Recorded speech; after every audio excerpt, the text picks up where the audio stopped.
live. We are live. WrestlePurists Worldwide, episode 49, hosted by myself, Joe Hulbert, either of WrestlePurists, better known to some of you as Backup Hangman. Today's episode is mainly going to be, we're going to recap the main parts of the weekend. Of course, AEW WrestleDream in Seattle, Edge's big debut in AEW, there was NXT No Mercy as well, and kind of whatever else comes up, I guess, as we're talking about those things. First things first, please like, subscribe, super chat, any questions, any takes that you want to get in, get us to read out. Hit the notification bell. Hope everyone's doing good. Starting with my fellow co-hosts. Joe Hulbert, you've not long finished watching AEW WrestleDream. How you doing? Mate.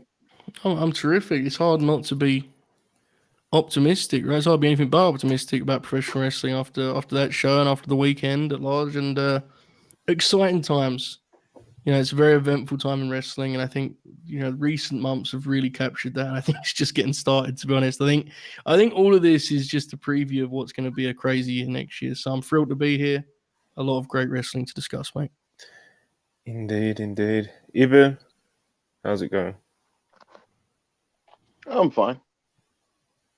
Is that it? Is that all you got for us? A bit blunt. What's wrong with you? Normally we get this elaborate speech about how you've enjoyed the weekend, and I stole his gimmick. I'm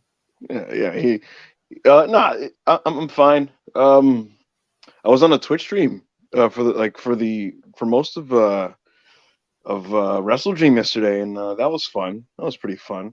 I try to be as insightful as I could be and try to provide people with some solid listening content to use as a companion for the show. And yeah, there's a lot of good. Listen to this guy, Joe. He interviews one world champion, and listen to this. I mean, you're talking to Backup Hangman. You know what I mean? But no, listen. I do want to say this. Season.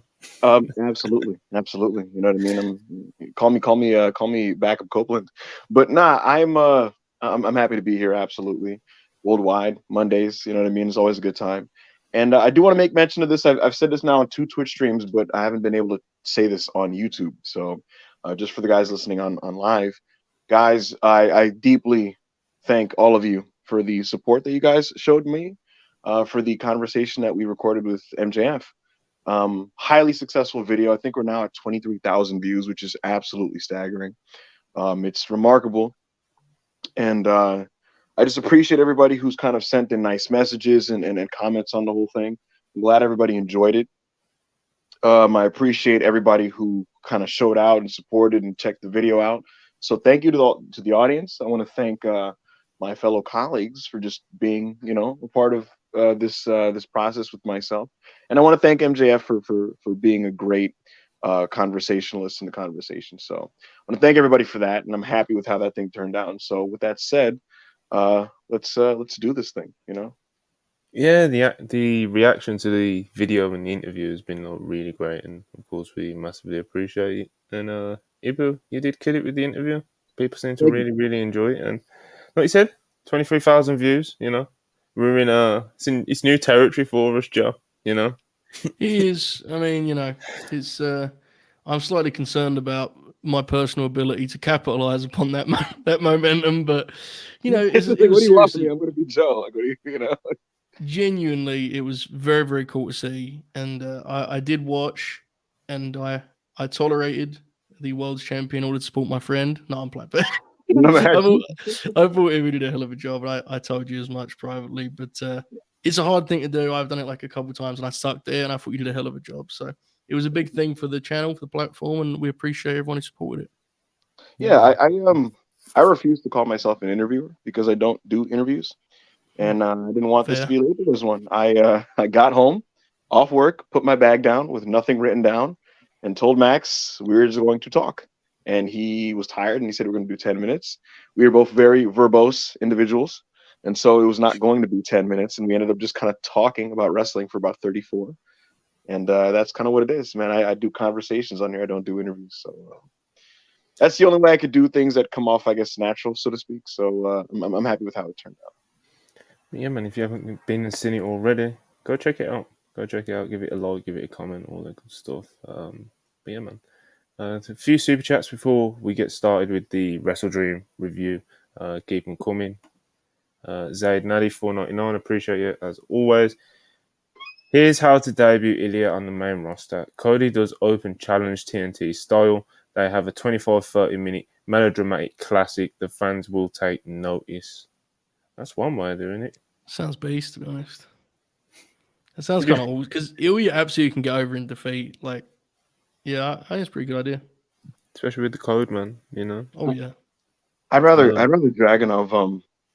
Actually, that could work. Actually, Yeah. I was gonna say I'd rather Ilya just wrestle a heel, but in a weird way, Ilya just kind of taking the fight to Cody would be him working heel, Right. and Cody selling for a lot of it. Like Ilya just kind of unloading the full clip on Cody, and Cody kind of overcoming it with his veteran savvy, and then ultimately kind of, you did good, kid. Shake, hand raise thing. That could, it's all kind of business. sick. Yeah. It's kind of, Cody with the red chest is kind of pointing at him like, "Hey, Ilya Dragunov, everybody." His head's all like swelled up, it's all red and shit. He's a beast. Zay did it again. $1.99. Appreciate you. Brian is incredible. The GOAT. I'm sure we've got a lot to say along the lines of that when we get to his matches at Sabre Jr. Appreciate you. Can confirm. Darren Walker, £5. Appreciate it. Ibu, enjoyed the interview with MJF. You did well. Hope we get more interviews too. Yeah, there'll be more to come. There'll absolutely be more to come. And yeah, man, we're gonna keep pushing. Gonna put more of an effort into the interviews, I guess. Christoph, $5. Appreciate it. Do you think Copeland will pull numbers akin to Punk? Not 1-to-1, but similar. No. I'm not sure. Yeah, and in fairness, while I know that Edge's history as a rating straw is kind of checkered anyway, Punk was a really unique case, Like, that was a really special situation, his initial return after 7 years away from wrestling altogether. Also, AEW was different then.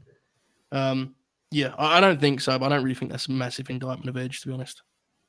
Yeah. I think that there will be some ratings and interest in the opening.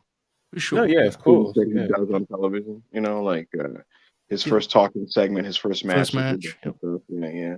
Once things fully settle in and it's like, month 3, month 4, month 5, I think it'll just kind of be like, it'll just be a guy. Not a guy as in like the people won't care about him, but like. But in terms of that, commercially, yeah, I get what you mean. Right. Yeah. Sapito, $4.99. Excuse me. Appreciate you. Congrats on the MJF interview, Ibu. Since you're a big fan of Mikey Ruckus' musical compositions, how would he have switched up Edge's theme? Well, we'll never know. Oh, man. It would have been the funniest version of Metalingus you've ever heard in your life. If this was WCW, and Joe, you know what I'm talking about here. If this is WCW, they would just do a fake instrumental version of Metalingus, where like every fourth note is different than like the real song. So it'll be like oh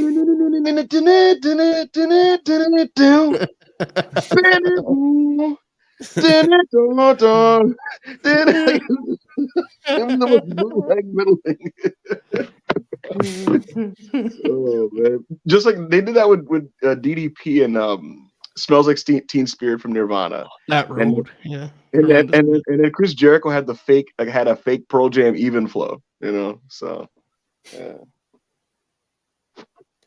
Half £2, appreciate you. I think my love for All Elite Wrestling is back, guys. Good show. Bless. Real graps. Got some good momentum right about now. So great momentum, a lot of enthusiasm. There's far less of the negative stories I would typically take away from the great shows. This 3 pay-per-view run that they're on right now is particularly excellent, and I think the creative focus on their week-to-week TV, generally speaking, is far tighter in the build to WrestleDream than it had been in the build to Wembley, comparatively speaking. And so, I prefer the cast of Collision more to Dynamite for like my personal tastes, like when I watch the TV.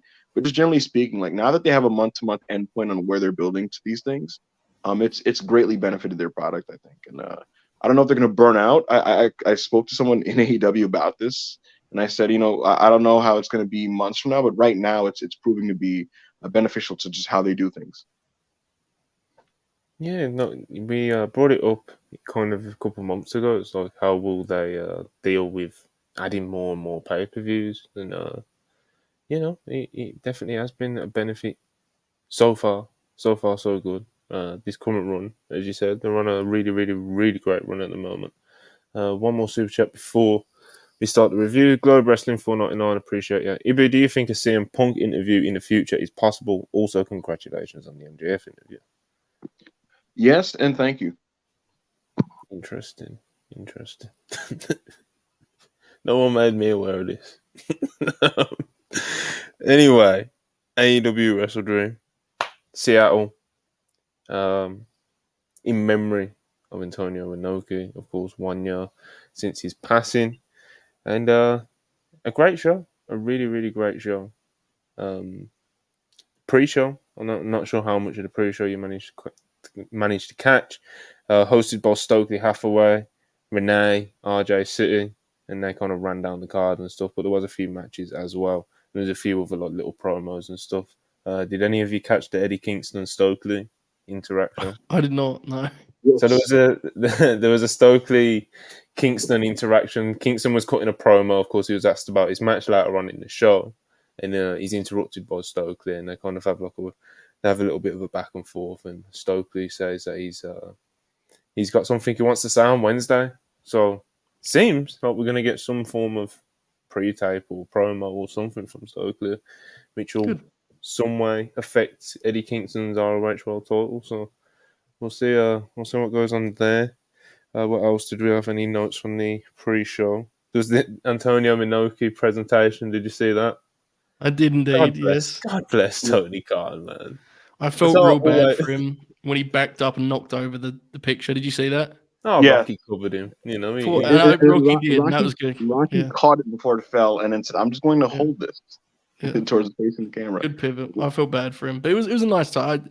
I found the Inoki stuff to be genuinely really cool. And it's one of the things AEW does very well is embrace wrestling history at large. So it was cool. Yeah, it was a nice touch. You had Inoki's grandsons, Rocky Romero was there, Shibata was there, obviously Tony Khan with his nice little speech to open the show. The funniest, I just want to say, the funniest part about this was a very classy presentation. But I said this to Chris, we were dying. I said, this crowd don't know shit about Inoki. For sure, yeah. These niggas don't know about it. And Tony they put it on the screen when he said it, but he was like, "Ich, nee, son, da," and he's the only one who did it. And I was like, this is nasty, But just God bless. Yeah, God bless. That's how. Anytime Tony Khan is speaking in kind of this sort of vein, it's always come out of it just thinking, God bless him, man. Not the greatest public speaker. My favorite trope of his is how he screams into the mic, even though he's got a mic and everyone will probably hear him perfectly fine at the end of sentences and stuff. Oh, I know. Yeah, I noticed. Man, he's a good guy. The other thing that popped is Satoshi Kojima was booked on this show as one of the few New Japan guys on. And for those that would know, Satoshi Kojima fucking despises Antonio Inoki. And on his way out of New Japan in 2002, he said to Inoki's face on the way out, "You have ruined the company that I love. And you have ruined this company. And basically, I hate you."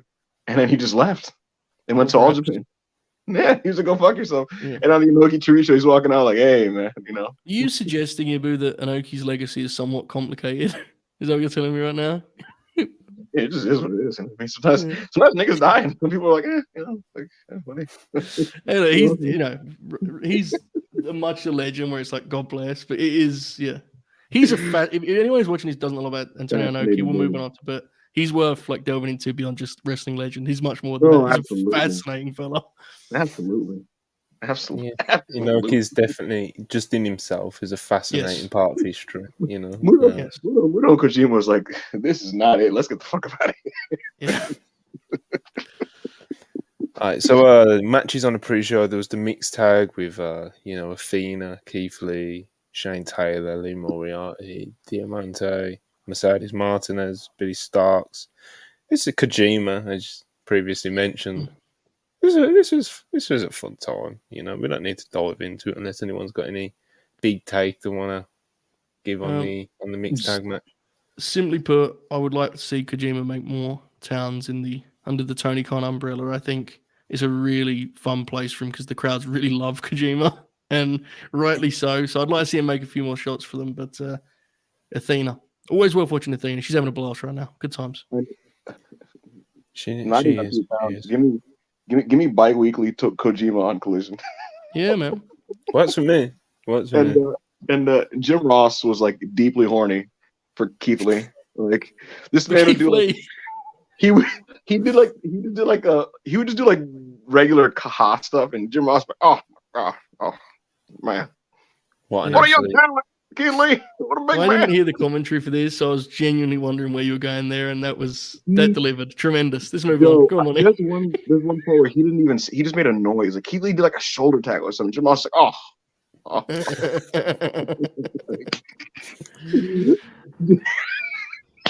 like Jim definitely thinks Keith Lee is 27 and has played college football. You know. Sure. Yeah, there's decent chances. All right, next up on the pre-show, we had Claudio Castagnoli versus Josh Barnett. Yeah. This is a real treat for me, you know. Basically had a blood sport match in front of an AEW pay-per-view crowd, you know. It's a good shit, wasn't it, Joe?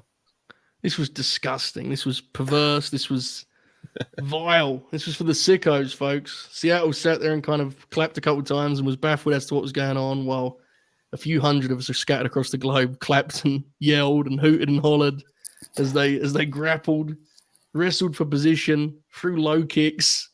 At one point, Claudio threw like 4 Memphis jabs, and Bonnet got somewhat frustrated and run into a clothesline, which was fucking awesome. He took the swing.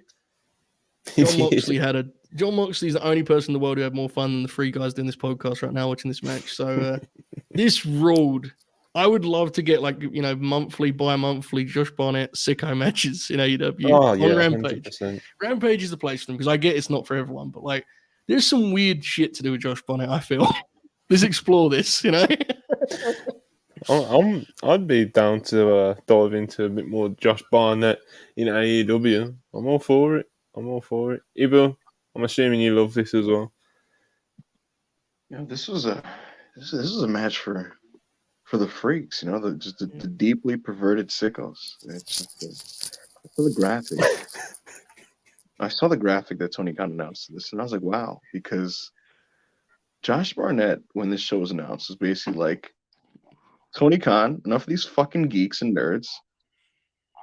I'm the only real fucker in this business that still has any ties to Inoki. I should be on the card. And then Tony was like, all right, you and Claudio in the 0 hour. And what a beautiful piece of business this was. Because they just grappled for like 5 minutes. Not in a way of like we're trying to entertain. It's just we're just going to grab. If there was 0 people in attendance, this is the same thing you would have seen if they were in a dojo. And so they just grappled. And then they get to standing up, and then they're like, all right, thigh kicks, leg kicks, calf kicks, some submissions, and then they went home in about 8 minutes. This is the closest emulation to a card that Inoki would be main eventing. This is like the closest thing to something that you would see on a 1989 New Japan show. And for that, I respect it. I love it. I cherish it. I will value this 3 1/4 with my life, my whole spirit. And John Moxley was an absolute treat on commentary because he concussed John. So Moxley doesn't shut up. Here's the thing about John. He when he's enthusiastic about something, he'll talk your ear off. And you could tell like Nigel was just like, all right, man. You know, like he just kept going. And yeah, John was just an absolute child during this in a good way. And yeah, I just really dug this. And the funny part about it, Monty, was I knew that it couldn't get any higher than this for me on this pre-show. I knew that this is the peak of the pre-show. There's nowhere to go but down.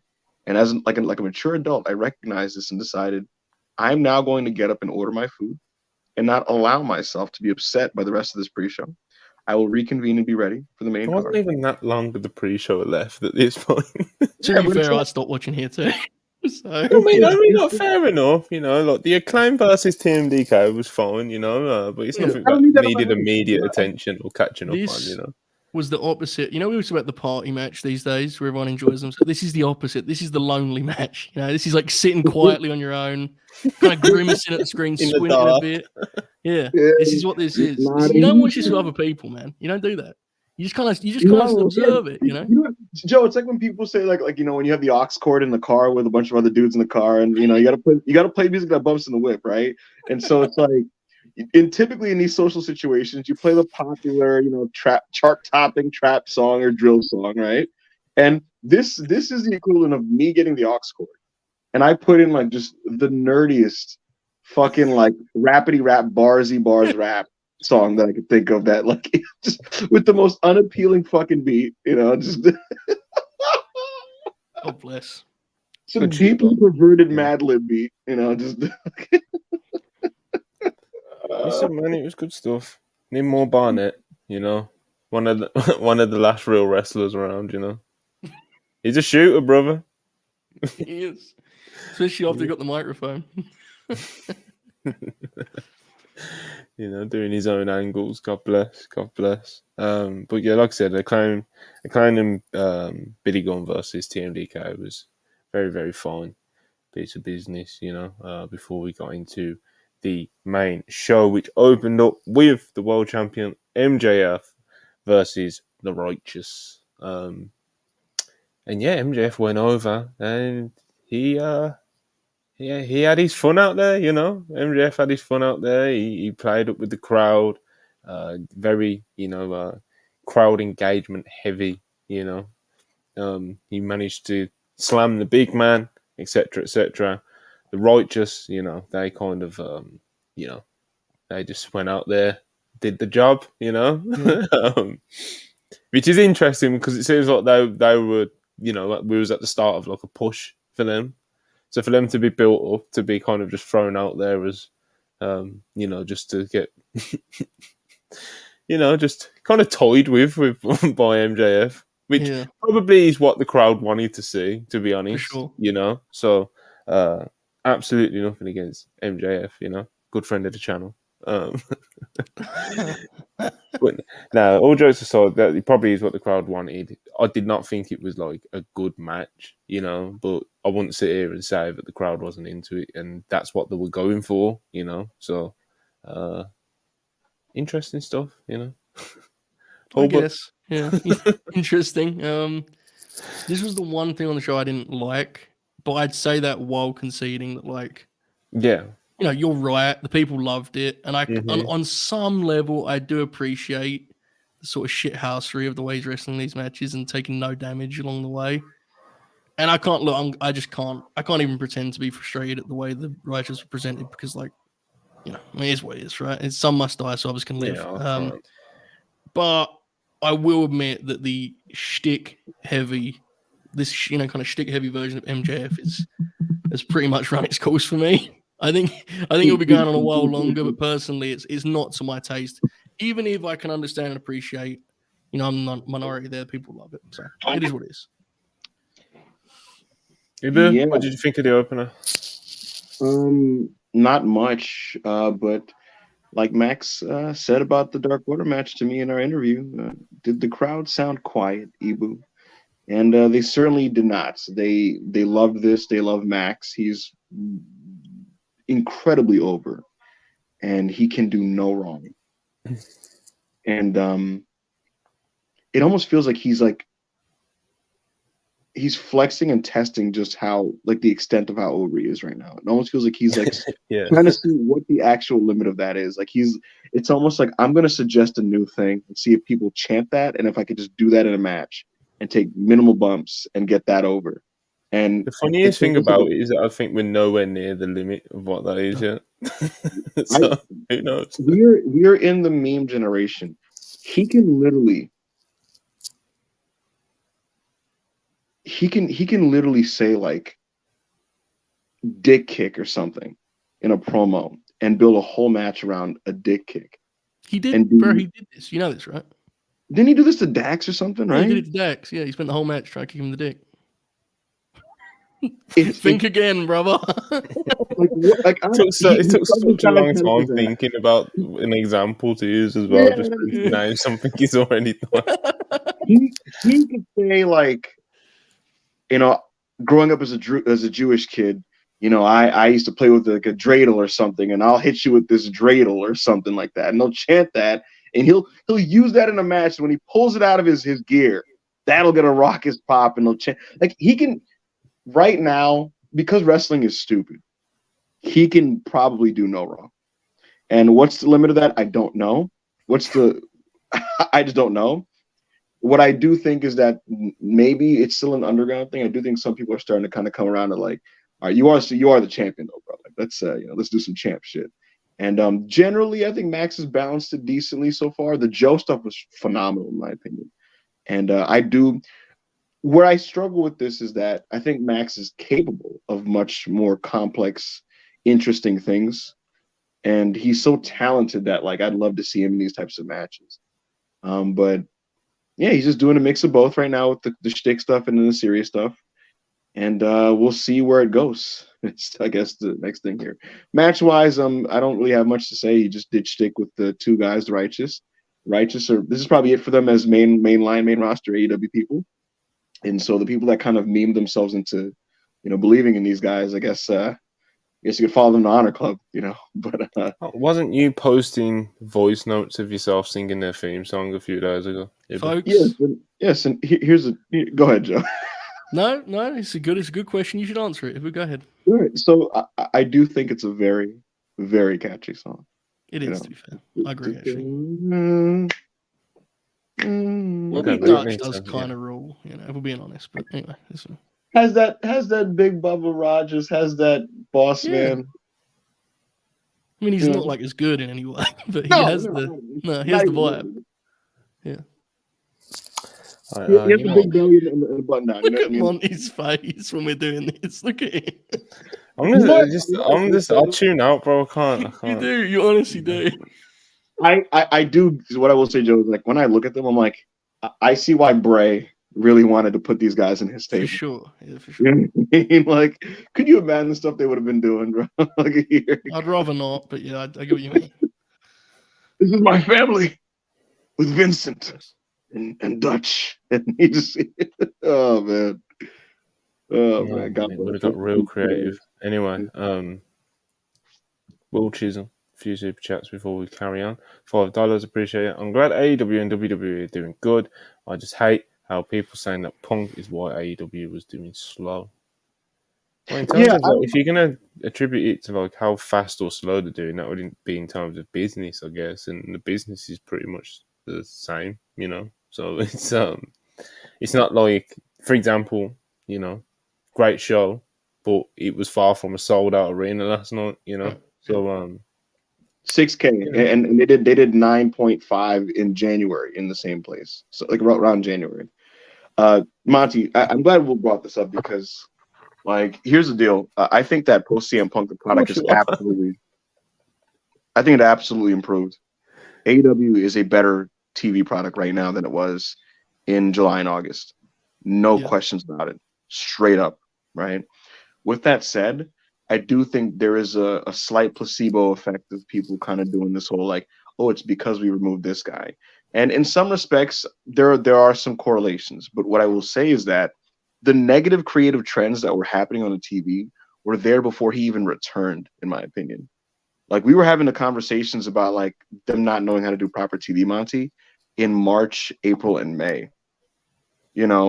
Like the TV for me was very inconsistent, dating back to like when they remember that weird stretch when they had red, white, and blue ropes in the middle.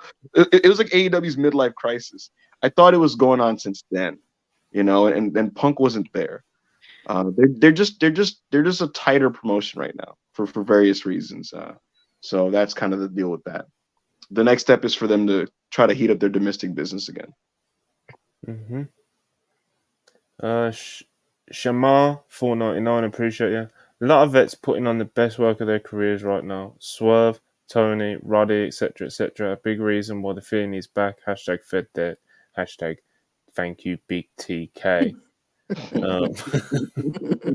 All right, man. Appreciate the super chat. God bless. Anytime I see Fed dead now, Joe, I just laugh because of the fucking video of the flag. Some of our finest work.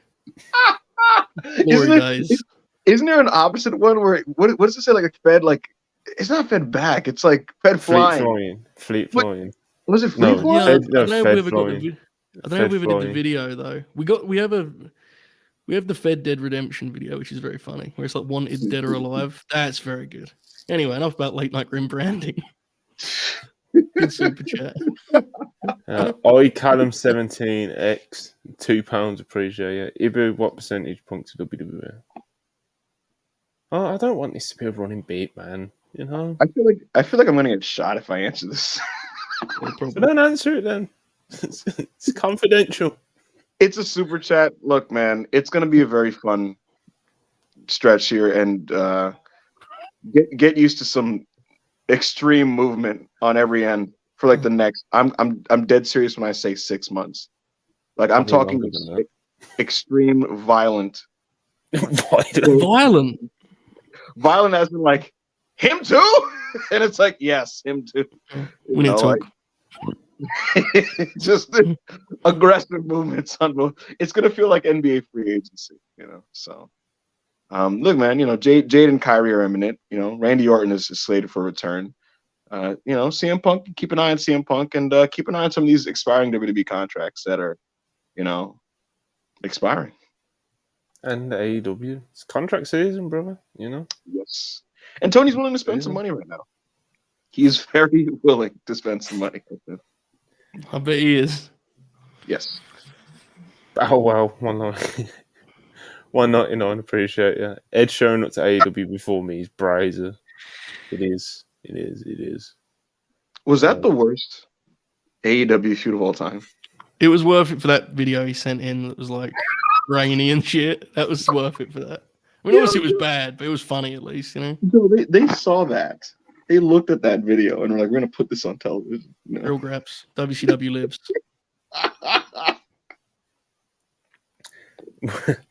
Wilches and $5. Appreciate you. Wrestling is crazy. AEW gets Edge and Mercedes Moné soon, I guess, and WWE gets Jade and Kairi Sane soon, and maybe Punk. What timelines are we in? So, yeah, contract season. It is nuts. Player movie, baby. It's 2023, and last night's pay closed with an Edge Christian tease. Insane times we live in.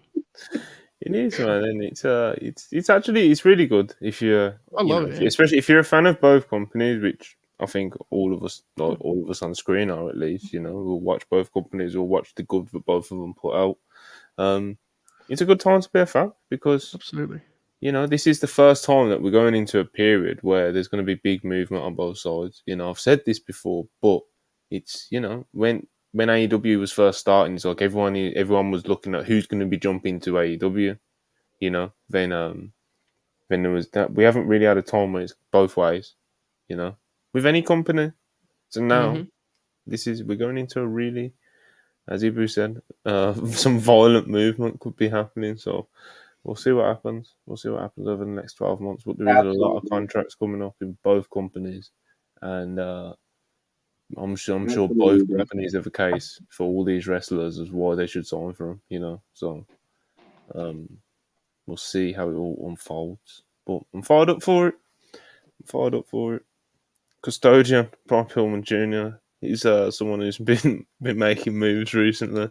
USA put up an article about my signing. I'm up next. He is, you know. Speaking very glowingly of Brian Pillman Jr., the USA Network article was. And, you know, seeing if they're doing some nice PR for him. I'm sure that when some of the bigger names in AEW come up, if they make the jump to WWE, you can only imagine the sort of press that's going to get. So, yeah, I am. I spoke to someone in NXT about Brian Pillman Jr. and the feedback that I got was, it's one thing to take somebody that was already a star over there and push them as such in your company and show that like, oh, you'll have a spot here. And he says it's another thing It is another thing to take somebody that was, underpushed and then make them much more in your spot. And the person was explaining to me that this is what would happen in the 90s when you look like, for example, transformations like Stunning Steve, or, the Steve Austin that you had in the WCW versus the Steve Austin that you got. And this person basically said the goal of Brian, and this is just their mentality, is let's see if we can just make him a superstar. And that's the word that was used, was superstar. I respectfully just said, looking forward to seeing how this turns out. Because I am looking forward to the science experiment that is WWE trying to make Brian Pillman Jr. a megastar. Today, the verbiage used, Monty, I have it right on my phone, from the USA Network. The headline was, Brian Pillman Jr., Flying Brian Jr. is gearing up to be NXT's new biggest star. How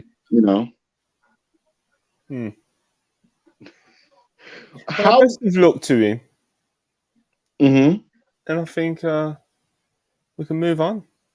I think so. It's yet another savvy signing by WWE as they pluck yet another aspiring superstar away from the competition and welcome another world-class athlete to the WWE locker room. Here's why the WWE Universe should be excited for the eventual in-ring debut of Brian Pillman Jr. That was an excerpt from the article. Anyway, best of luck to them and him. I hope it works out. Ricky Starks, 199. Ibu Zaddy, thanks for the confidence help lately. Don't know what's been going on there, Ibu. You seem to keep that very secret from us. So I have not been engaged in any confidence help with Ricky Starks. You didn't sound too convincing, bro. Willie, 199, appreciate you. Did TK give Edge another 10 mil, 25 match contract? Who knows how many matches he has, but he got paid handsomely. Like he got paid absolute tippy top superstar money.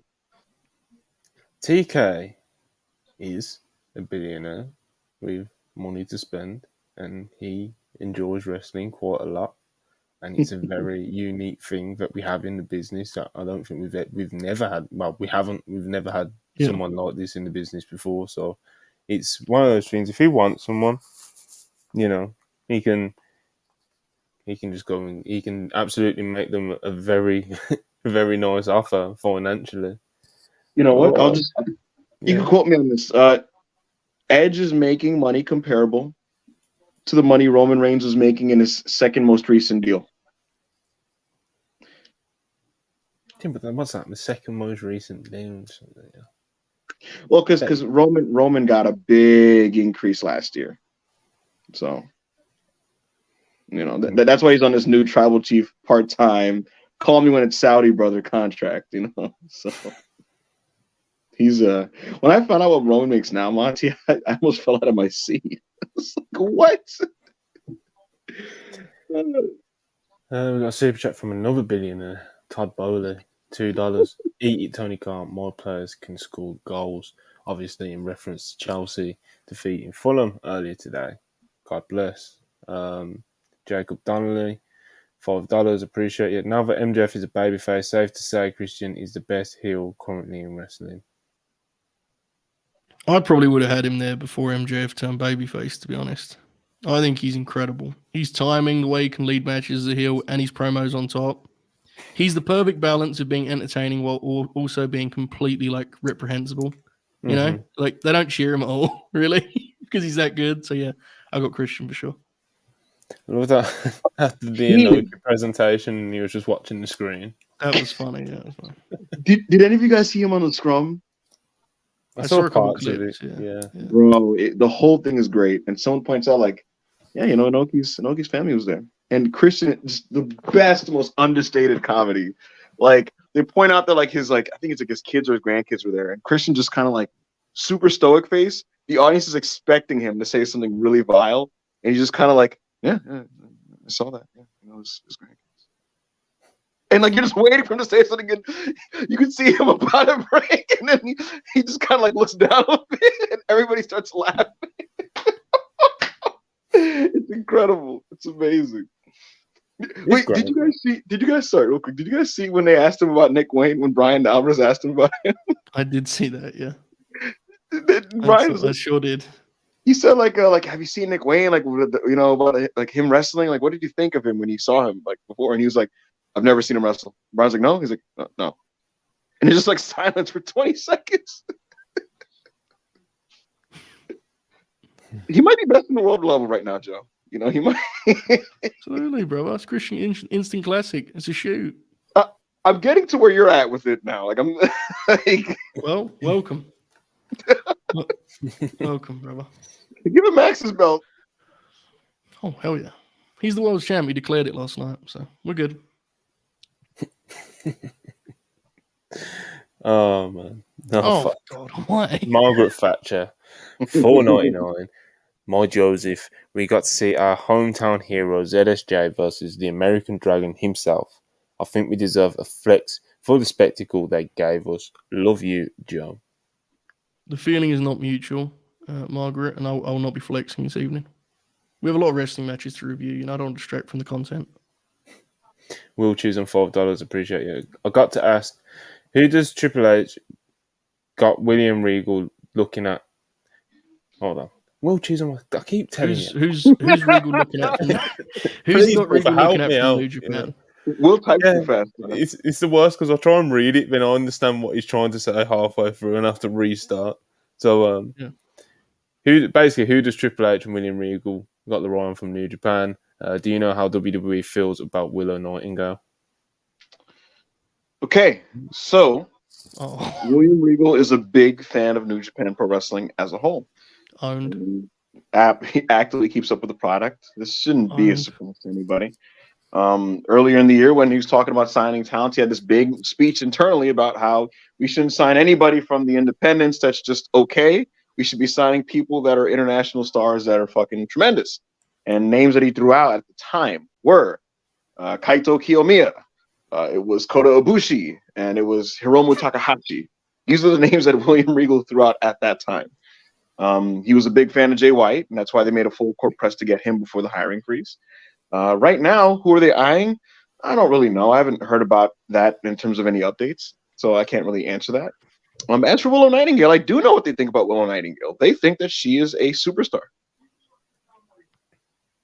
Rightly so, to be honest. But yeah, moving on. Click Foley for $9.99. Appreciate you very much. What's your solution to Ring of Honor? Tired of getting force-fed ROH content in AEW, unlike NXT. ROH is supposed to be a separate promotion, but there's currently nothing that differentiates it. I don't really love any of the options, and I kind of think the actual correct answer is that it just doesn't really exist anymore, which hurts me to say, but if I'm being honest, that's what the conclusion I reach. If it's going to stick around, I've been a proponent for a long time of them doing monthly events, weekends of events on occasion. I think that's a good fit for streaming too, which we still assume is in AEW's future. I think that's much more sustainable than weekly TV. No one needs another TV show, right? So I think it would be a lot better if it was a thing that appeared on the weekend on occasion. We've got a good lineup. Monthly shows would be my suggestion. Mm-hmm. Yeah, Joe said it much more articulately and diplomatically and nicer than I would have, because I would have just said the solution is to kill ROH. But yeah, I think there's a form of ROH could exist if you do it the way Joe did, which is like this limited semi-super card, book angles on the super cards to just build to the next super card a month later type of deal. Mm-hmm. And you just kind of go from there with it. But right now it's on AEW mainline talent, and it's just an extra set of belts. So, not much else to add to that. Will Chisholm, $5. Appreciate you. On to the point that Cody getting talent for WWE. I'm betting once Vince past Cody, we'll be booking Raw or SmackDown to help Triple H. I'm sure he's building quite a lot of leverage, Brother Cody knows how to play the game, brother, Mr. Chisholm, do I have something for you, sir? Mr. Cody Rhodes is already in some creative meetings. And you know who you can thank for Jey Uso being on Raw in this storyline right now? Cody Rhodes. It's a shoot. That's a shoot. It's a shoot storyline, brother. Yeah. He literally was like, Yeah, let's build my Roman thing. You should move Jay to Raw.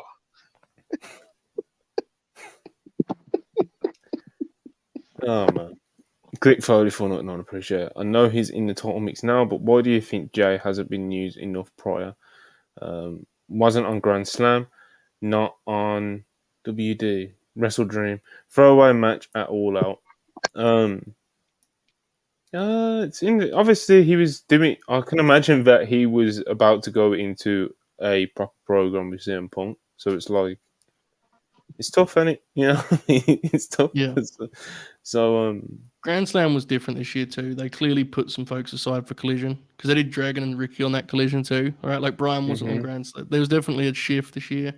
Yeah, I think some of it's coincidental to us. I think they're pretty ready to use him prominently. yeah, absolutely. And Click Foley again, I appreciate you. I really hope AEW doesn't spam the rated R superstar nickname and mention it every time they say Edge's name, like Seth freaking Rollins. Cool. Yeah, I think you're in for some. I've got some issues bad there. news for you, buddy. Well, Yeah. Rick, Tony Khan has referred to the new era that AEW's entered as the rated R era. There has been shirts made that say rated R era that will be sold, and it's part of the big internal marketing and external marketing. So you'll be hearing rated R, you know. So Yeah, you're going to be hearing that a lot. So, buckle, you know. But yeah, keep the super chats coming. We appreciate them as always, and we'll get to them when we can. But we need to should probably do this WrestleDream review. Yeah. You know, we've knocked one of the main card matches out, and now match 2, Eddie versus Shibata for the ROH World Title and New Japan Openweight, New Japan Strong Openweight title. This was a really good match. I love this match. It kind of delivered what I hoped it would be. You know, I really enjoyed this one. Ibu, what do you think? don't have much to say really. I just thought this was probably the best Shibata has looked since getting his brain reinserted back into his head, per Dave Meltzer. And Why did you? Eddie Kingston's Eddie Kingston, and yeah, I thought this rocked. I'm kind of sad that Shibata is done with New Japan proper. Makes me really sad, but he's very grateful for this spot that he has right now in AEW, and Tony loves him. He kept calling him the greatest champion in our sport.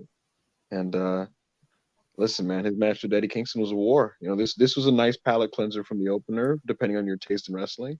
And it was what I expected. I thought it was always going to be really, really awesome, and it was. So Yeah, really good stuff, wasn't it, Joe?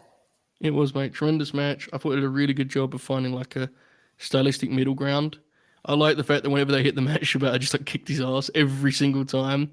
But he played with fire and he traded bombs just long enough for Eddie to open the door and get through. So really good match. I agree it's the best Shibata's looked in this particular run. And, you know, Eddie remains one of the safest bets in wrestling on pay-per-view, man. You look at his pay-per-view track record, it's kind of crazy to go through it. He very seldom has missed. Yeah. So, yeah. 100%. But yeah, Eddie got the win. He was a powerbomb again. God bless. And Eddie, you know, he got out of the ring. Let Shibata get his flowers from the crowd. You know, it was really nice to see. And yeah, good stuff, man. Then next up, TBS Championship match. Chris Statlander successfully defends against Julia Hart, in which was a really big spot for Julia Hart. You know, biggest match of her career, 100%. And this was a nice match, man. You know, and they did what they had to do out there. You know, crowd almost bought that Julia was gonna walk out the title at one point. But yeah, Joe, nice match. Absolutely, man. I don't want to kind of overstay it and be patronizing. Relative to expectations, this was about as good as you could possibly hope for, right? For someone as young and experienced as Julia in this spot, she looks like she belongs. She's making a point of being increasingly physical and laying her stuff in, which shows and allows Chris to sell. And the people are really with her. They wanted her to win on that moonsault. That got a hell of a reaction. I thought that a good match, and I thought it was, you know, kind of an encapsulation of what we've seen recently. Chris is in the form of her life, and Julia is starting to really find herself. So, good match. Yeah, the gimmick really is. It's funny how like it's not funny, but it's always interesting to see how certain gimmicks can help certain people bring certain qualities that they have to the front a bit more. because of Julia's gimmick being such a certain way, she has to carry herself a certain way. So when she's in a spot like this, it's easier for her to look like she belongs in there because of the way her gimmick demands that she has to carry herself. And like you said, absolutely lived up to the best of expectations. I thought this match did really solid outing. Ibu, did you see this? What did you think? Yeah, I echo everything you guys have said. So what I would like to add to this is just that I thought that this was a really, really good piece of business because the handling of Julia Hart's feud has been very committed. And my whole thing about wrestling booking is, whether it's somebody that I love or I don't like or I think is amazing or whatever, right? As a booker, you should be committed with whatever you do because if your pushes aren't committed or focused, who are you really getting over? You establish hierarchy, you establish characters, and all that type of stuff. Julia Hart, she had the presentation down pat, and people just naturally, we've seen it for months. They've taken to her they just really take to her, right? They like the presentation, they just like the whole thing. And so now that they're like, all right, we're gonna actually like heat her up properly now with constant just featuring on television and the focus and the matches, it's proven to be effective. And so I thought the build of this match was actually very sound in that sense because she's just winning. It's straightforward, but it's sound. I like simple, straightforward, committed booking, and that's what they did here. That's why, quite frankly, maybe just by default, it's like the best TBS title feud that the company's ever done, in that standpoint. And so this felt like it mattered a little bit, and that's why the crowd cared so much, and they were really popping for the big stuff at the end. And so from that standpoint, I thought this was really well done. And I think Chris Statler is having a very nice TBS title run. Yeah, she's doing a really good job, as expected as well, because Stat's just really good, man. Stat's really good. Next up, we had number one contenders match for the AEW tag titles, a four-way match between the Young Bucks, the Lucha Bros, the Guns, and Hook and Orange Cassidy. The Young Bucks ended up coming out with the win, so they have a title opportunity in the future. And they just kind of went out there and did a lot of stuff, did a lot of stuff, and four-way. It was an AEW four-way, right. a lot of stuff going on, a lot of pops throughout. It's just one of those matches, a bit of party wrestling going on. Joe, do you like this one? I was somewhere in the middle on it. I thought it was a decent party match. They're capable of much better, this group of talent, I think, actually. But I did think it was pretty good. Like, there's always some good ideas and creativity in there. I just didn't think the execution was as sharp as they're capable of. But they have a higher standard in that regard. So I enjoyed it. Nice. It added some variety to the show, which this show really, that was a big strength of WrestleDream, right? Incredible variety for it. And this was part of that. So I enjoyed it. Absolutely. Ibu, you think much of this? No. The thing about it is, like Joe said, they're capable of much more. And, if you're going to do a party match, for it to do something to me, somebody in this match has to be like, I guess, a revelation of some kind where it's like, I need to get some type of novelty from it, where it's like, oh, who the like, okay, this is a breakout thing from this guy or something, you know what I mean? Or like some type of ingenuity or novelty from that standpoint. So I didn't get that because we've seen all these guys to death, right? We've seen the Guns, we've seen, the Lucha Brothers, the Young Bucks, and whoever else were the 14. And it was Hook and Orange Cassidy. I'm sorry. So yeah, nothing new from that standpoint. We've seen what these guys can do. We've seen them do these things in better matches. And so because I got really nothing new to take from this, I had very little use for it. But it's cool that the Young Bucks are the number one contenders. And we shall see if they can actually have a proper feud with FTR on television this time around. I really hope so. I'm like begging for it because the build to the last match was kind of a joke, to be honest. And I do think that this is a match that can main event a pay-per-view, but they have to do the work to get us there, to be honest. We'll see what happens. Next up, really, really good match here. Hangman Adam Page versus Swerve Strickland absolutely delivered to its expectations, maybe even over-exceeded them slightly. Swerve absolutely made the most of having this spot in his hometown of Seattle as well. He was basically the babyface in this.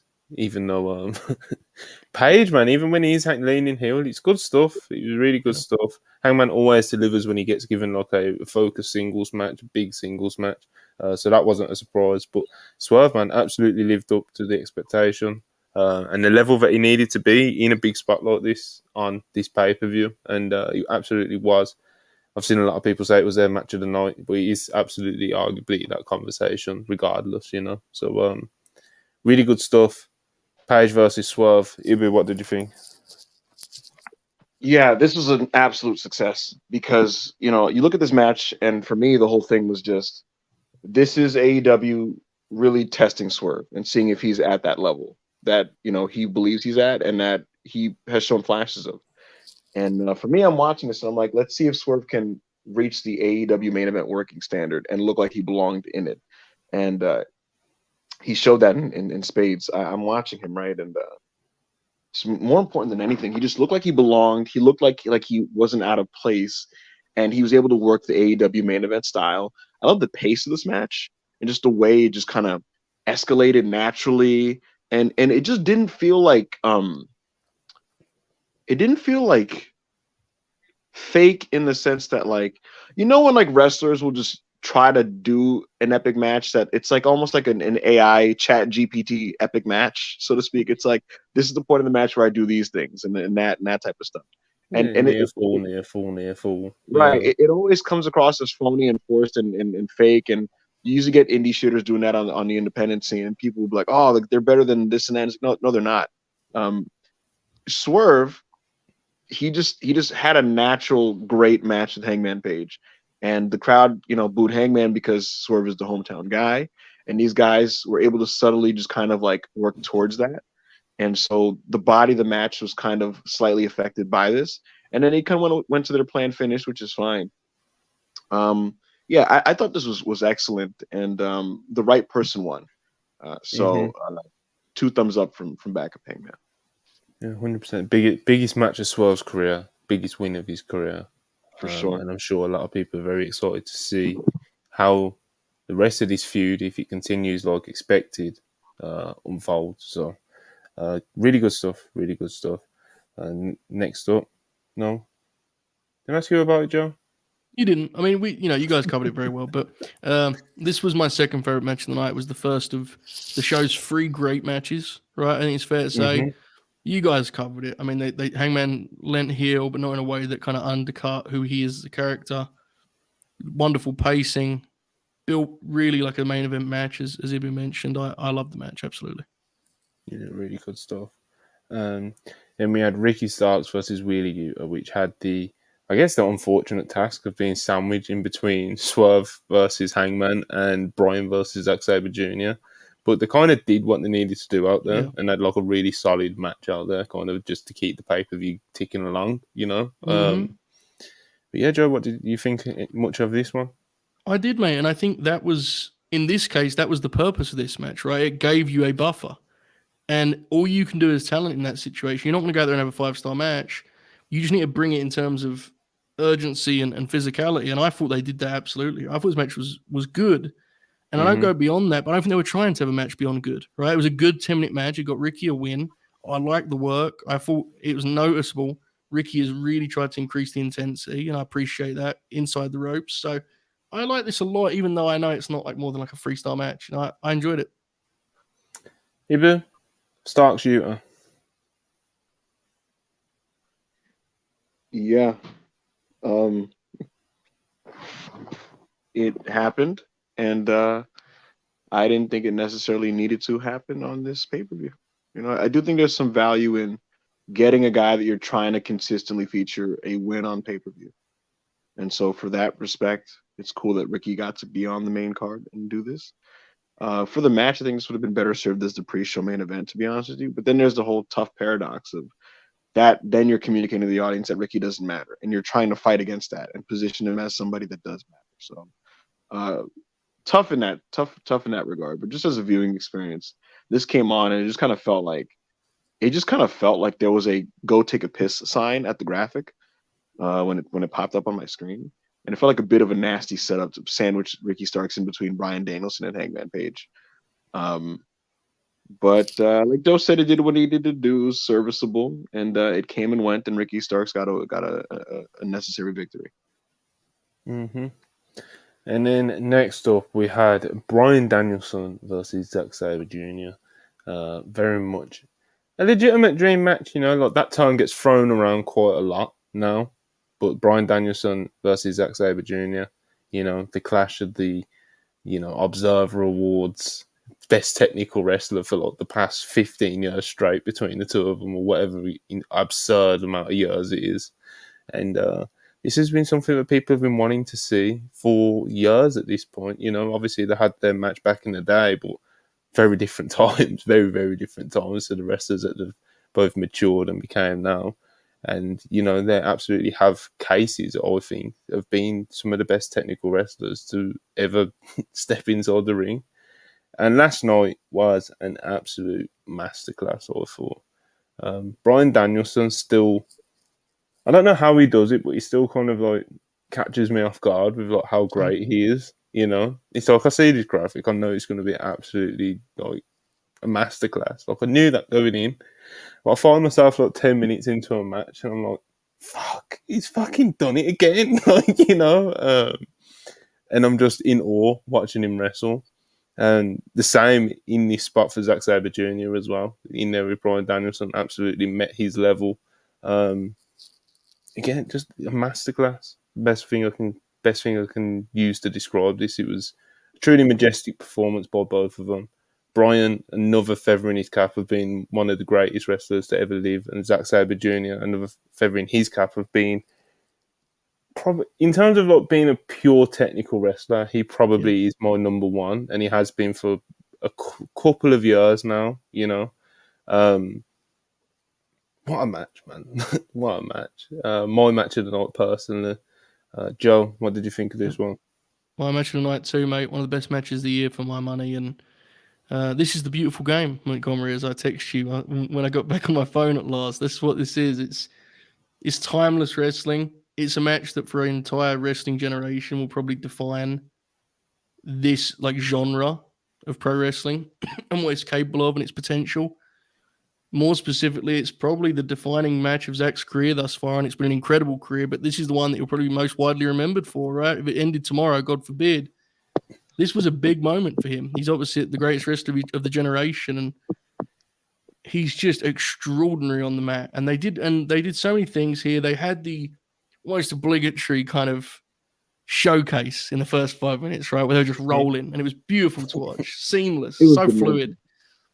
But then when they started digging into some ideas, and you had Zach working that right arm, and Danielson chipping away at the legs and chopping him down, and the struggle, the grit, it just doesn't get any better. It was a beautiful match, and I was mad when it ended because I wanted it to go on for longer. That's how good it was. And you very seldom say that about a match of this length, but incredible experience. Also credit to Nigel and Moxley, who made for a wonderful duo on commentary. Really Tremendous. Did a great job with that. So this was special. This was like a living kind of embodiment of why AEW's existence is important, and saying that we should still cherish even with its flaws that have emerged along the way, because it allows for stuff like this. Special match.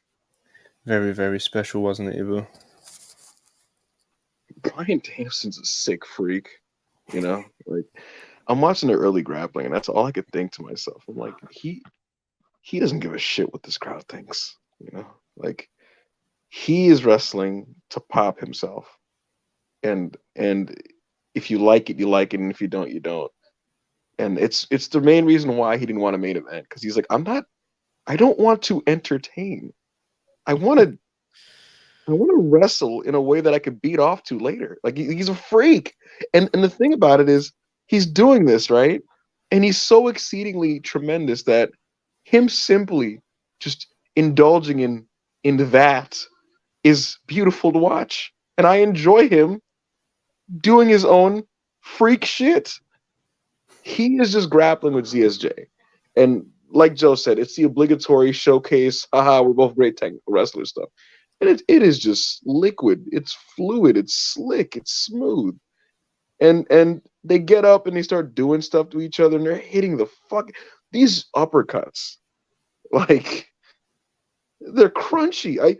they sound like they're like breaking each other's diaphragms or something. Yeah, I thought this match was phenomenal. And John Moxley's losing his mind on commentary. I'm losing my mind. Mox is accruing some more fines in the process. You know, at one point he tries to cover his mic and he's like, "Fuck him, just take him down" or whatever.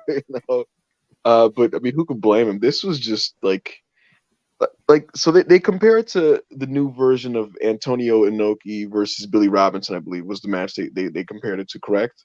And normally when wrestling commentary is this effusively reverential and positive, it comes off as very forced, very like we're trying to make a moment. WWE is guilty of this a lot, right? But in this case, when they made that comparison, it felt apt. It felt apt. You're going to see some really bad wrestlers try to do this on the independent scene for the next couple of years, and that's what wrestling's all about. When you do something that really bad wrestlers see and they're like, this is what I need to now emulate. Beautiful stuff from the two of the greatest technical wrestlers of all time, and I'm with Joe. I think this is one of the best wrestling matches of the year. Yeah, I would agree as well. Top like 10-ish, roughly. No, I've got it higher than that. It's gorgeous. Anyway, it's been a great year, but yeah, fair. Don Callis family versus Chris Jericho, Kenny Omega, and Kota Ibushi. Really good match, man. Really good match. Kenny Omega, I thought was really good in this. He got beat up quite a lot, God bless. And Don Callis family, they got the win again.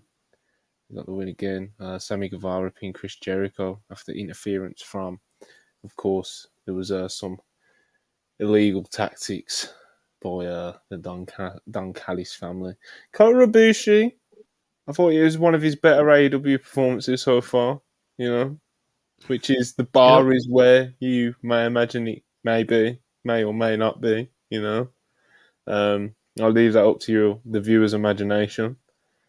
But yeah, this is a good match, Ibu, you like this one?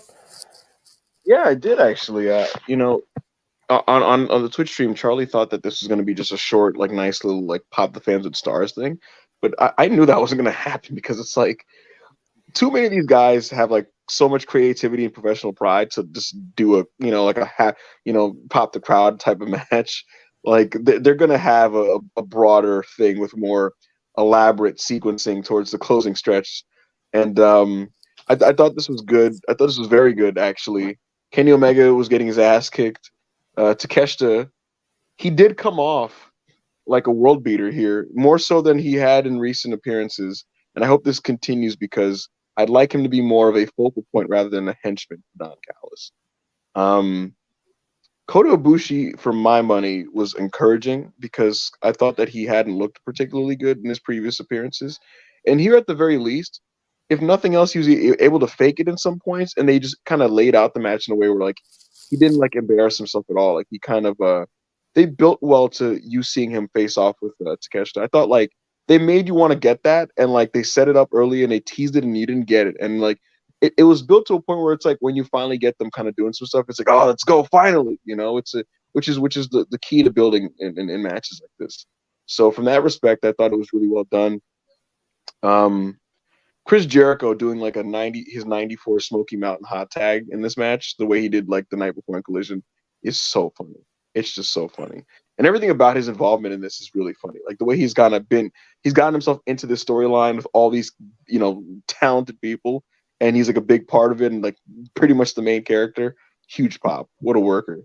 Yeah, so I thought this was very good. Sammy Guevara I thought was not very good, but I guess you get what you get in that respect. Hulbert, you think much of this? I did, man. It was very good. I will say I thought it took him a few minutes to really find a groove with this. And on the other end, I thought the finish got a little messy with the way they agented that. With like Ospreay distracting Aubrey. Well, they went to that early, and by the end, it almost felt like a parody of itself. But the middle, like 18 minutes of this thing were damn good. I thought this was a really good time. Jericho, for all his faults, always brings it in terms of effort, right? On a stage like this, always without foul. Getting some Ospreay and Omega was terrific. You mentioned it. Kenny was just fabulous here as he was in the Wembley trios also. Thought this match was better than that, honestly. But, yeah, it was very, very good. Oh, Again, absolutely. finish was always a little clunky, but I like the match a lot. Manny the Hooper has asked for a StreamYard link, so it seems like he will be joining us shortly. I've just pressed send on the message to Manny the Hooper, so Tremendous. happy days, Manny the Hooper is joining us. There's a period in this match I want to point out where Kenny Omega and Kota Ibushi landed directly on the heads. Oh, yeah. Like, from really good stuff, you know. Hope they're okay, but good stuff. Ibushi as well, he's mentioned in interviews this past week that, you know, he's still not 100% with all his injuries and stuff, and, you know, he's still trying to piece it together in that sense. So hopefully he can get closer to where he was, you know, physically, etc., etc. So we'll see how that all plays out for Kota Ibushi, you know. All right, next up we have FTR successfully defending AEW tag team titles versus the Aussie Open. I thought this was a solid match, but unfortunately it didn't meet the expectation that had been set from their match this time last year, you know, because the match that they had this time last year was arguably one of FTR's greatest matches of that year. And as we all know, they had like a all-time run in 2022. So it didn't meet quite the expectations. That being said, it was still like a solid, you know, it was still a solid, good match, but it just, you know, it was missing a couple of ingredients, I thought. Ibu, I know you've kind of got a few things you want to say about this one. And whilst you say those things, I'm going to bring Manny into the hoop. Yeah. For those Give me who one know, second, guys. I'm driving to the next parking lot before they close me in here at work. You look for your parking spot while Ibu elaborates on FTR versus Aussie Open. How am I supposed to focus while I'm looking at that? You know? Anyways, it's good to have Stop you on. covering your mic, Ibu. You guys can hear me? Hello? Am I okay? Not really. My sound is bad? I got you back now, because you've clearly moved your mic. Yeah, FTR is my favorite tag team in the world. I think that they are amazing. With that said, you know, because I think they're amazing, I hold them to a certain standard. And this match began, and the way the show was trending and going, I just talked myself into thinking, like, yeah, this is going to be like a match of the year level match. Because why shouldn't I think that? Look at what FTR has been doing on Collision. Look at what they did with the Bang Bang Gang, you know, or Bullet Club Gold. So I'm thinking, all right, they're going to replicate Royal Quest with this. And because that's the mentality I had, it was very disappointing. This struggle for heat, and that was a consequence of, I think, Aussie Open not being a super established television act. And because of that, they're going to have to get over through action. And I came to the realization that I'm not, I don't love FTR action matches on pay-per-view, like without like the extra stuff. I think that they're at their best when there's like a lot of like emotion and spirit in their matches.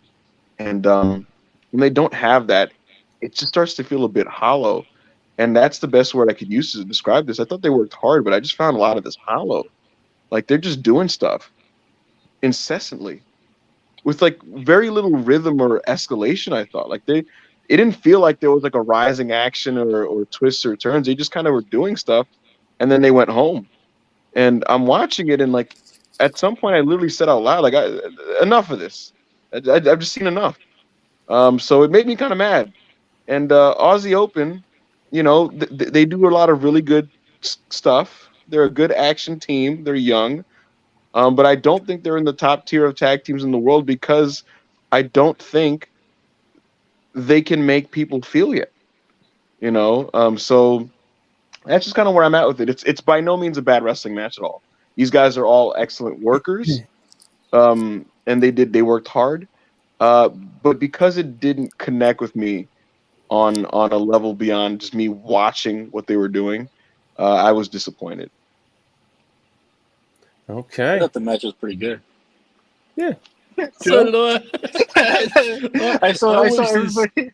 Go I on, saw man, go everybody ahead. hate on it online, and then I looked on Twitter and I said, "Fuck, man, I thought the match was pretty good. I thought it was pretty awesome." I was watching on delay. I was just like, I didn't have any feedback. I'm just watching it, and I was like, "Look, man, he's struggling for heat. The crowd are tired, but this is pretty damn good." I was like, "They got there in the end. People like the finish. Good match. I liked it, you know." And then I went online and I had some scandalous DMs from our friend Ibu of WrestlePurists. I had many people were very, very angry about it. I was like, I don't know, I thought it was good. I totally concede. I think they wrestled the wrong match for this spot in the card because I think they should have done like a shootout at this point. Like doing extended heat that deep in, I thought was a mistake. But I do think they got there in the end. And also, like, you know, in terms of the work, I can't, it's all subjective, right? But I didn't get hollow from it because I thought there was such physicality on display. You know, they were whacking each other and the people were getting hurt in there. Cash appeared to break his ribs at one point and then was just fine. Yeah. It was, Well, I don't know. Mark Davis legitimately snapped his wrist. Yes. So he's broke his wrist. And as Joe has just mentioned, there was some scary moments for our guy Cash Wheeler out there as well. It's clear there's like a real divide on this. So I'm not saying that Ibu is wrong. It's just this perspective thing. But I do think it's worth rewatching without like the exhaustion of the time this came on. Genuinely. I thought it was pretty damn good. Just kind of a victim of placement, to be honest. That's just me. I'm not gonna lie, guys. I want to cover a couple things before I have to go or something. The Josh Barnett thing was fucking funny as fuck because you can tell like nobody knew he was gonna cut that promo. Went to business for himself and shot his own angle with Claudio. You didn't even tell like Moxley was like, "What the fuck is going on here?" Like he had no idea what was going on. Jericho, all-time pro. Fucking pin. He took the pin on the pay-per-view because not that many people brought the pay-per-view, and he's gonna beat Sammy. He's gonna beat Sammy on TV with more viewers. And then the main event, man. I had no idea the falls happened. I was watching the thing, and then I was watching without sound. And then when they put Christian's up at hands at the end, I said, "Fuck, man, this is the longest fall I've ever seen." And then this is awesome. I said, "What they're gonna do for the next falls?" And it turns out, no, he just won the match. So you know that was pretty crazy. Well, there was one of them was a count out, so you know. Which one was the count out? Christian's first fall. Yeah. Christian's first fall after the big spot on the steps. Yes. When he dumps Darby on the steps twice. Then obviously the stretcher comes out and everything like that, and the referee counts him out, and that levels it up for Christian. Oh, that makes sense why he was celebrating. I was like, man, he's celebrating because he took Darby out. No, they counted it out. they counted the boy out. Anyway, let's talk about it. Main event time. Main event in Seattle. That is why Darby is in the main event, and of course, what happens after the match is why this was in the main event. So numerous reasons, but still really cool to see the TNT Championship headline a pay-per-view, and deservedly so as well. You know, Darby Allin challenging Christian Cage. Really, really good match. 2 out of 3 falls. First fall, I love the roll up for Darby hit Christian Cage. He cut the turtleneck and pulled it over his eyes, and then rolled him up. Really smart finish there. And then, as we were just talking about, Christian Cage committed attempted murder. Manny, what are you doing? You're distracting me. Oh, my bad. Yeah, second fall, as we were just talking about, attempted murder from Christian Cage and Darby Allin. Those spots on the steps were brutal, man. Especially the second one. Anyway, Darby's gonna Darby, you know. Then the third fall, you know, the peeling the canvas back, they're doing all these spots and stuff like that, and then we get the big dramatic finish, the big drama show at the end, where the referee goes down. Christian Cage hits the referee with a spear by accident, and then he goes to get the belt, and as he's about to hit Darby with the belt, Nick Wayne grabs the belt from him, and he goes over to the corner by his mum, like, you know, took the belt off the heel, of course, so we can't use it. And, it seems like the good guy is going to do a good thing. I also want to mention Nick Wayne's mom. The way she was emoting in this main event.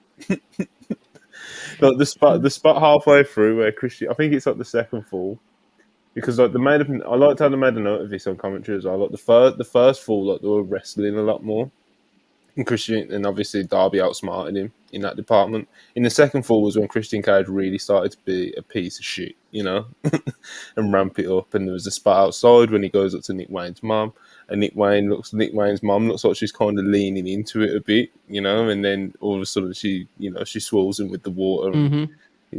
But yeah, I thought Nick Wayne's mom was emoting really well in this.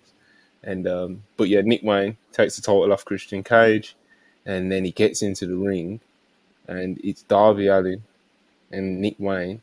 They got the title belt in hand. Christian Cage is cowering in the corner, and it looks like Nick Wayne's about to hit him with the. It looks like Nick Wayne's about to hit Christian Cage with the belt, but he doesn't, and he betrays Darby Allin, cracks him over the head with the belt. Christian Cage gets the win, and yeah, really, like I said, dramatic ending. Nick Wayne betrayal. Was not expecting it in this spot because of what we was getting after. I didn't think they were going to do. I didn't think they were going to do both of those things in one night, and but they did, And then after the match, we get all the heat. There's more heat. Sting comes out. He gets shut down. There's more heat. They're setting Sting up for a concerto.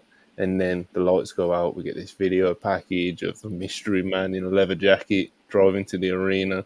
And then Metalingus hits. Edge's theme hits, the one that we all know and love. And a huge pop. Shout out Manny with the ad-lib. But yeah, man, Edge in AEW. I was saying up until yesterday. I'll believe it when I see it, I'll believe it when I see it. I wasn't 100% bought on it because I don't know. It's just one of those things. Believe it when I see it, and that I did. I did believe it when I saw it. Edge comes out, and he does what he has to do. Takes the chair off Christian Cage, beats up the heels. We all go home happy. Edge is in AEW.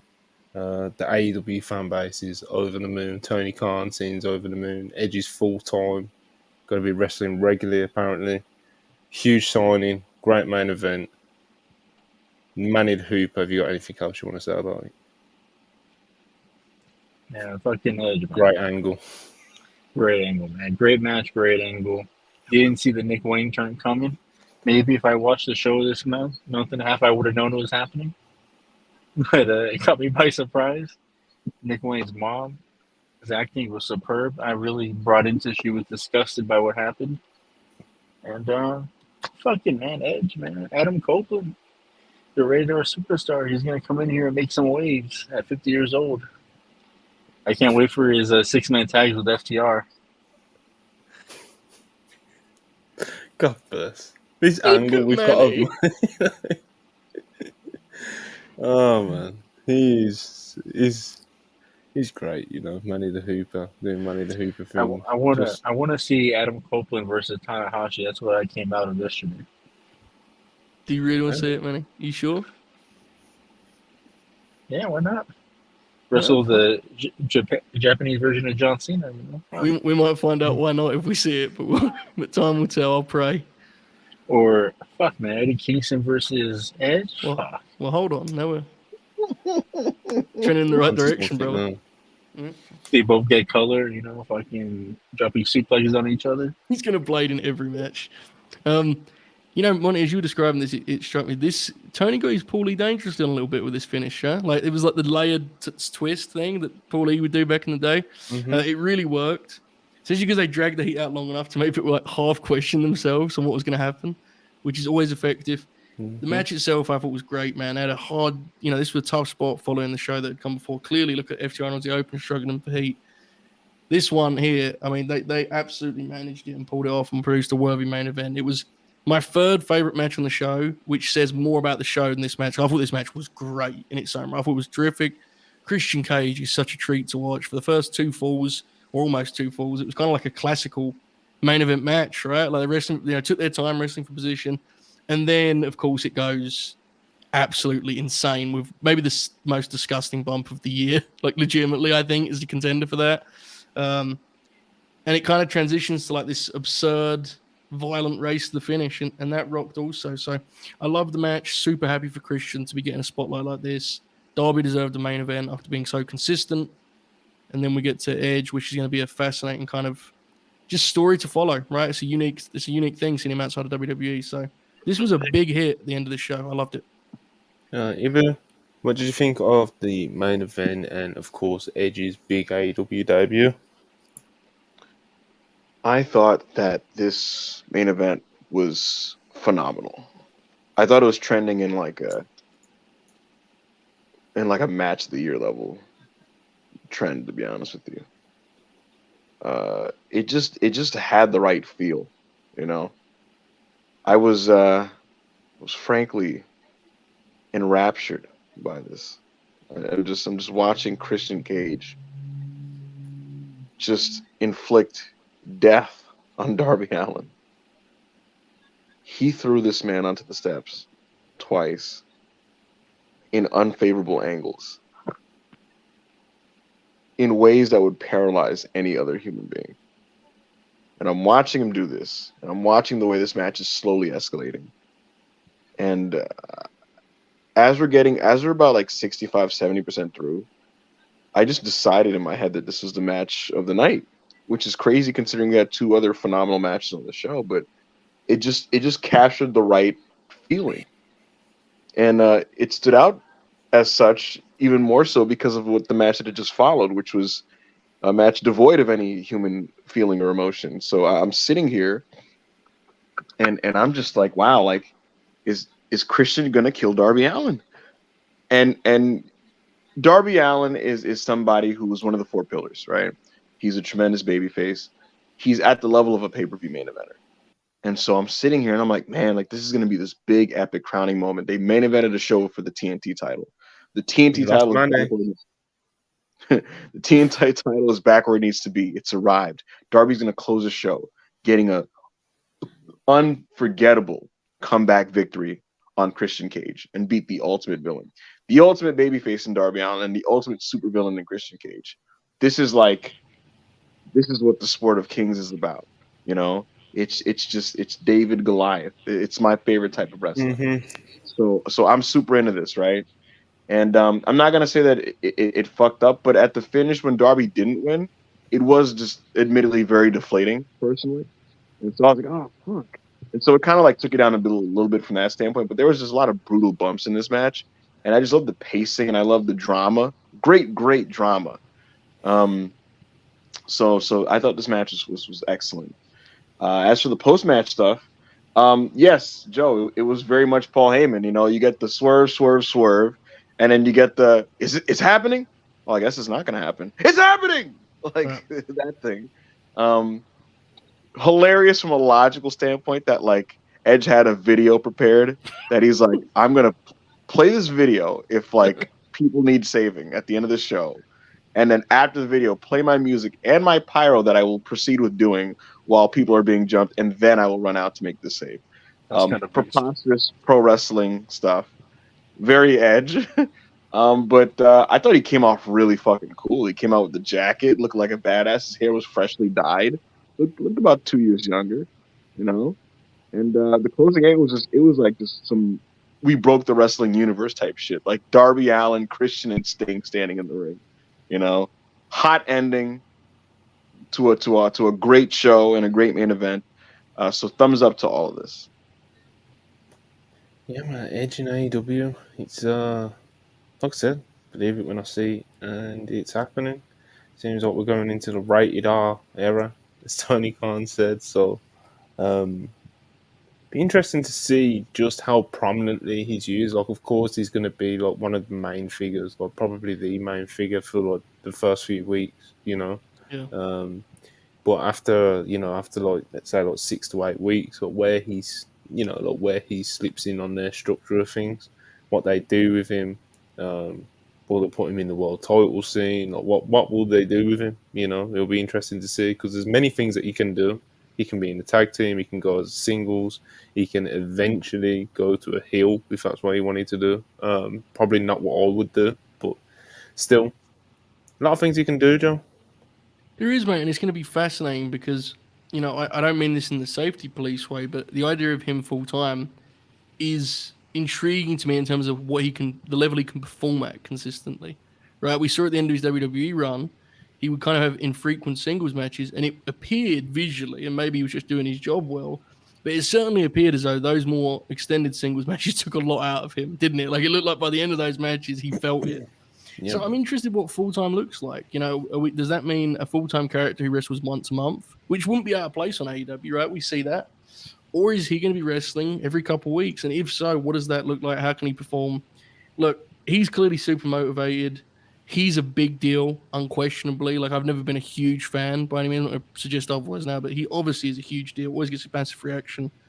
This is going to be a really interesting one to track. He's a WWE lifer. Like, almost totally. And now he's going to be thrust in this different scenario altogether at 50. And there's some fresh faces and some familiar ones for him to entangle with. So, excited to see what they do with this. I think I think it's pretty clear they have big plans. So, intrigued. Joe, I'm going to tell you right now.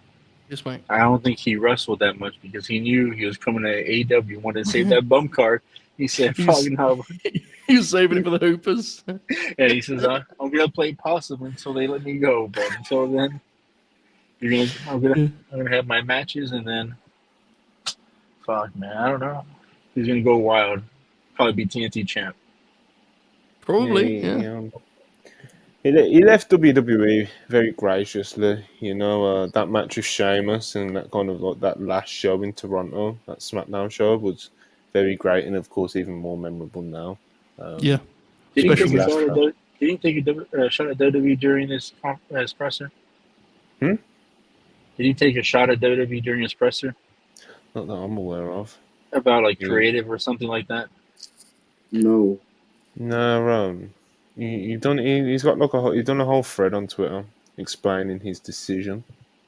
And he gives a little insight into his reasoning behind the move, but I wouldn't say he took a shot at WWE in any way. I think he's done the absolute opposite, if anything. Yeah. Well, Monty, if I wasn't blocked, I could have read that thread and been more. I saw that coming from a mile away. You did it to yourself, man. What can I say? But yeah, man, edging AEW, interesting times ahead. I want to do an NXT recap. Just a recap. I'm not going to break it down like we've done with WrestleDream, but just the highlights. Of course, we have to talk about. We'll talk about the big title change. NXT. The NXT title changed hands. Ilya Dragunov is the new NXT champion after defeating Carmelo Hayes in the co-main event of NXT No Mercy on Saturday night. Peace. Sorry, Monty. I didn't mean to cut you off. I didn't know if you were talking or not. He did. What is Manny? Like he did. Where was I? Ilya Dragunov, Carmelo Hayes. Genuinely one of the best bouts of the weekend, I thought. Yes, of course, Ilya Dragunov bringing a whole another level of intensity and physicality to his matches. And Carmelo Hayes very much met him pretty much most of the steps along the way. Like, I wouldn't say anyone is capable of quite meeting Ilya in those areas, but it's all about how much you can kind of rise to his, just his level of intensity, man. It really is just something to behold. Like, sometimes it can even be a bit much, It's like, all right, mate, But he's found a really nice stride at the moment. He genuinely cannot miss at the moment. Every match he has is really, really great, like legitimately. And especially in the WWE setting, it really stands out. But yeah, Ilya, Melo, either of you got anything you want to say about it? Tremendous match. I agree with you, one of the best of the weekend. The first match they had two big hits, and it was when Ilya took kind of a control segment and when they started trading big moves to close. And this match basically focused on those two kind of ideas, or at least, dynamics. First half was Ilya taking a lot of it, and the second half they went into the bombs, right? And it really, really worked. I love the first match, and I honestly see them at a similar level. that kind of more speaks to how much I like the first one. So this was tremendous, big time crowd pleaser, and was kind of a throwback takeover epic, right? But I don't mean that as a pejorative. I mean this was a hoot, man. The physicality in here, the violence at times, and just bumping and stuff. Like, yeah, this was tremendous. Loved it. I agree. I think Ilya Dragunov is psychopathic. But he's also getting like more cut and muscular, if you notice, Monty. So he just looks like a cyborg, Like he's all buff, but he has that rugged look to him. He has this nasty facial hair now, and he has all these scars on his body from like the previous matches. He thinks wrestling is real, and he has that kind of 06 Kurt Angle intensity to him. And I thought this was more streamlined than their previous match, which kind of took a while to kind of get going. This was very much more honed in on what was working. And so it was just like, all right, Dragunov is just going to control most of this, kick the shit out of Carmelo Hayes and suck him into his pace, which is what happened. It got kind of ugly at points, bro. Carmelo started stepping directly on his face. And then there's a point where they both kind of like sat on the apron, kicking each other in the face. Carmelo Hayes shoot headbutt Elia Dragunov on the top rope, and Dragunov got busted open, which was just like, my God, Carmelo Hayes is normally like a flashy style type of guy, and here he's just like working stiff to Dragunov's space. And I thought he matched his intensity quite well. This was pretty sensational. An excellent match. And I'll tell you what, Monty, it was internally recognized by Shawn Michaels and NXT brass months ago.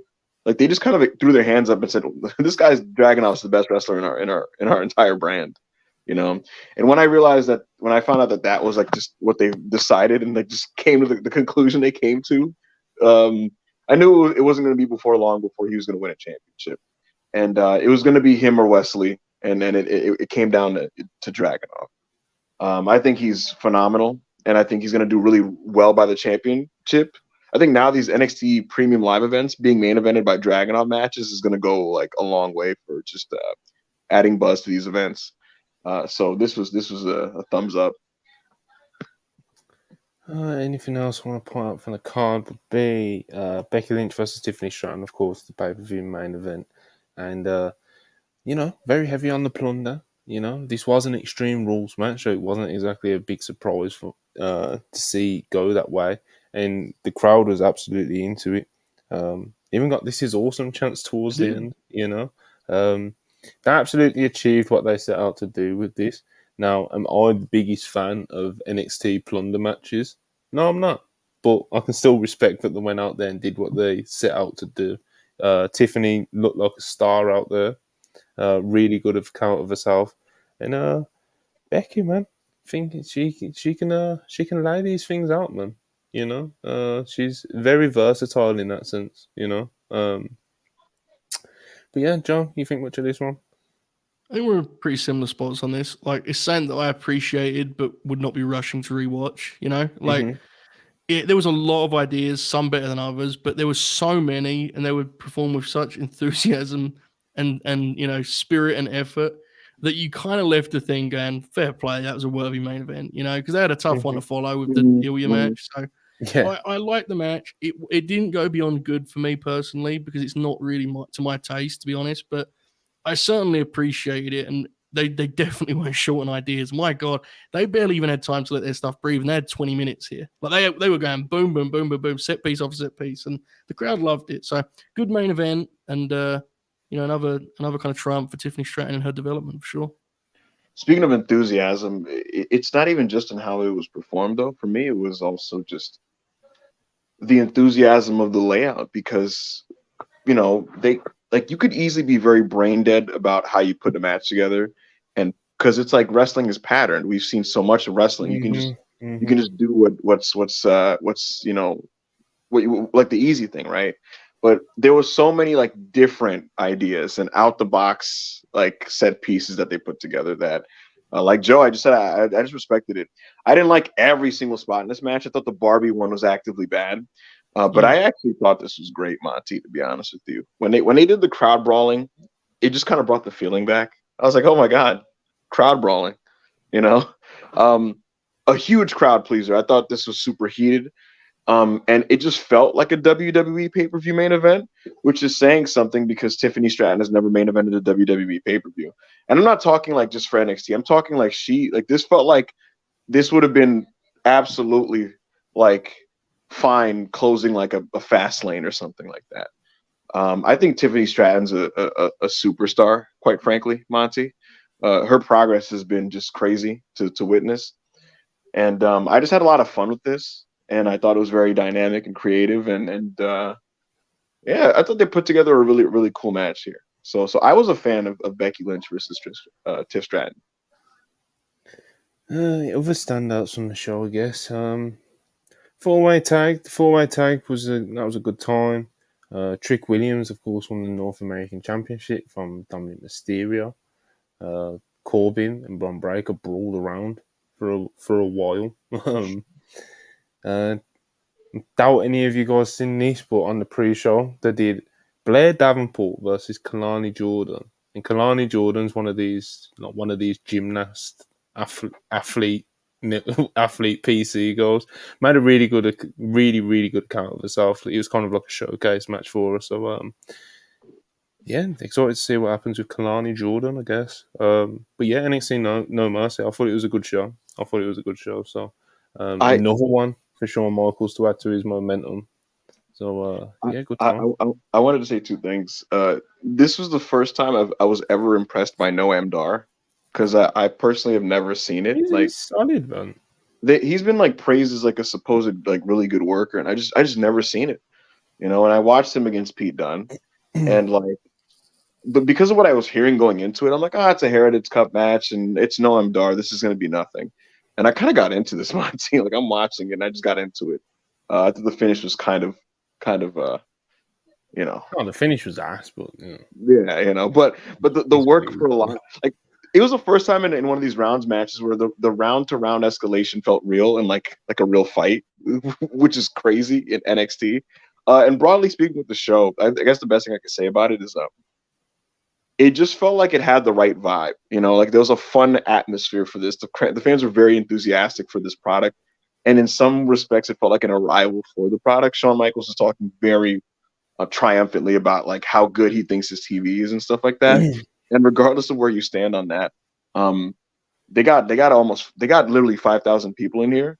And these people, they know the characters. They like the characters. They popped and cheered for everything they needed to.